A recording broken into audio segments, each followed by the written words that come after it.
Would you trust an 11-year-old when they ask you to buy them a latte? I didn't. And that one decision somehow made me look like the bad guy, to her dad, to the kid, and honestly, maybe even to myself. I'm 20 years old, and my dad has some old friends from his college days abroad. One of those friends recently came to visit my city with his daughter, an 11-year-old named Emily. They were staying in a hotel downtown, and since my dad was busy with work, he asked me to take her out for a few hours. He suggested something educational, his exact words. So I decided on the National Museum. I figured it was quiet, respectable, and not completely boring. Emily was not thrilled. From the moment I picked her up, she had this look like she was being punished.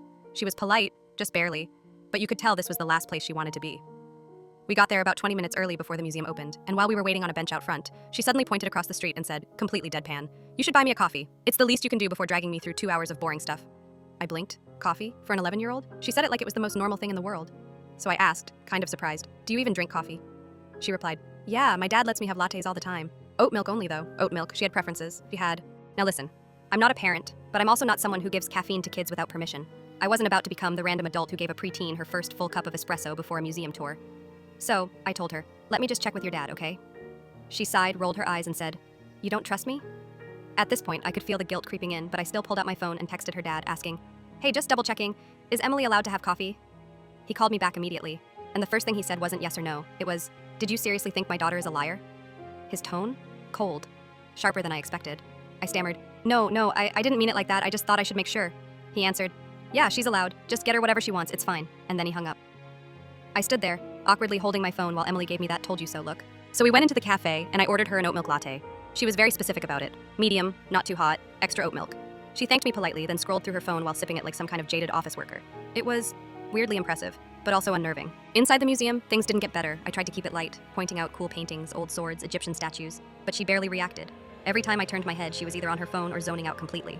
When I asked what she thought of a massive 18th century tapestry, she said, "Looks like a rug my grandma would hate." Eventually, I gave up and just let her trail behind me, half listening to the audio tour while she dragged her feet like I was punishing her. After 2 hours of trying to keep things pleasant, we walked back to the hotel in silence. Her dad opened the door and I gave a little wave. "Hey, we made it back in one piece." He didn't smile, didn't even really look at me. He just said, "Thanks," and motioned for Emily to come inside. And that was it. No conversation, no small talk. Just a frosty, uncomfortable silence as the door closed behind me. Walking back to my car, I felt weird. Had I really screwed up that badly? Was it so insulting to double check with a parent about coffee? I wasn't trying to embarrass her. I wasn't trying to call her a liar. I just didn't want to make the wrong call with someone else's kid. But then again, maybe that's exactly what I did. Maybe by calling her dad, I implied she couldn't be trusted. Maybe I embarrassed her in front of her father. Maybe I showed I didn't believe her.